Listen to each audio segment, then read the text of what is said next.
In today's video, I just want to have a conversation with you as nurses, heart to heart, about the future of our healing. So tune in.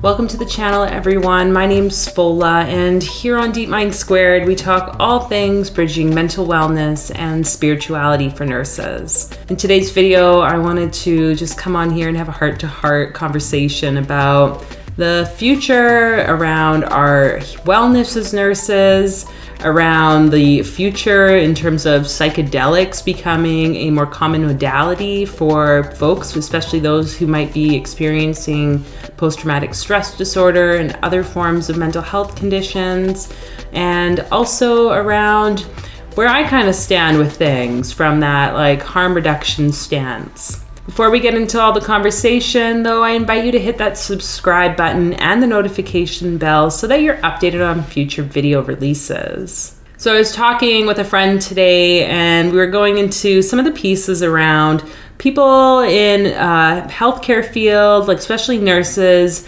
doing the work and being willing to take the risks in terms of promoting harm reduction and supporting people in the community who might have substance use disorder, mental health conditions, and maybe are just really fed up with the healthcare system and the way things are operating.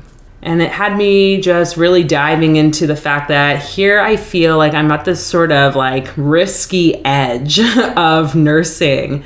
I mean, I've been a psych nurse for quite a number of years. I've worked in mental health and addictions in a variety of roles.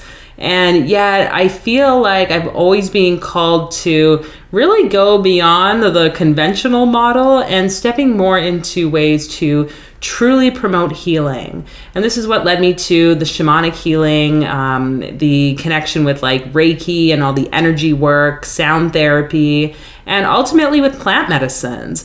I feel that there is so much potential within these altered states. And unfortunately, because of the patriarchy, because of systemic oppressions of indigenous peoples and different cultures around the world, the old traditional ways of healing have basically been stripped away and put a dollar sign on them by people who I guess have the money and the privilege to do so.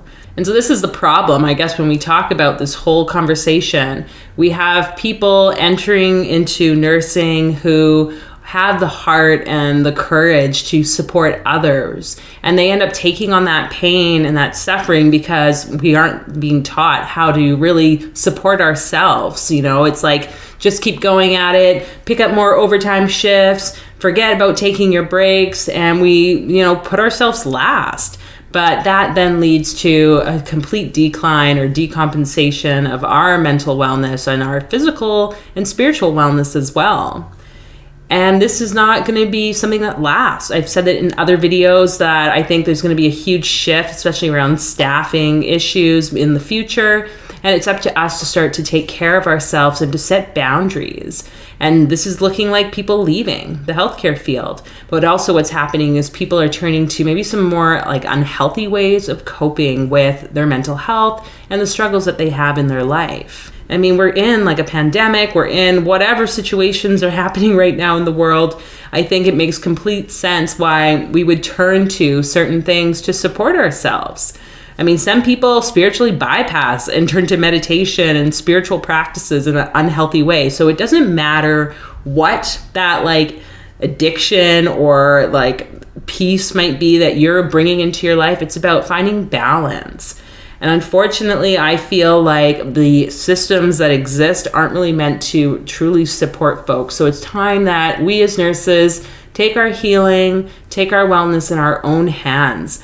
This is really what this channel is about providing education, information, using the harm reduction stance, and reminding folks that it is possible to go through your healing, find the right supports, maybe utilize different tools and techniques to promote that wellness within yourself so that then we can continue to create changes in the systems that I think are broken. And it's we have to do this and be willing to take the risks that I think so many people before us have been willing to take. Oftentimes this means people being looked upon as like not of that character or not of that like organization or what it means to, say, be a nurse.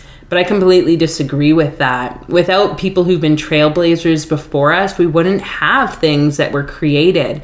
We wouldn't have new concepts or systems that existed before to start to change that were more inclusive and allowed for equality and allowed for a deeper understanding of like the human nature, right? Like before, we've been really unethical in certain ways or modalities, especially within the healthcare system. But this could extend past that, like to like corrections, the judicial system, and like so many other places. Because I guess my question for you today, whoever you are watching this video, whether you're a nurse or not, are you willing to start to step outside your comfort zone, to use your voice, and to start really diving into ways that you can create the shift in your community, whatever that looks like? I'm not saying go do like illegal things and blow up buildings or like, I don't know, whatever types of things you might be thinking, if that's what you're thinking. But how can we do this from a place of heart and knowing that we are standing for something that we believe in, that we are standing up for each other, for the healing and wellness for nurses or whoever it is in your community, and start to create change, especially when things are not working or they're only created for a very like few set of people within that group or within that society. I think it's about time that more of this like opportunity comes to all people on this planet. And this is what this whole awakening process is. So that's just a little bit of my thoughts. Hope to continue to use this space as a way to inform you all on different ways that you can support your healing journey. Things that have worked for myself or other folks that I talk with and hear their stories as they share in some of the integration work that we do together. And just know again that, you know, some of this information might not apply to you, and that's completely okay. You need to do what's best for you. You need to speak with your healthcare team and engage in a way that really empowers you to live your best life. So that's really all I have to say about this. Yeah. Feel free to like and share this video with anyone you think might be needing this message today. And I look forward to seeing you in another video very soon. Take care.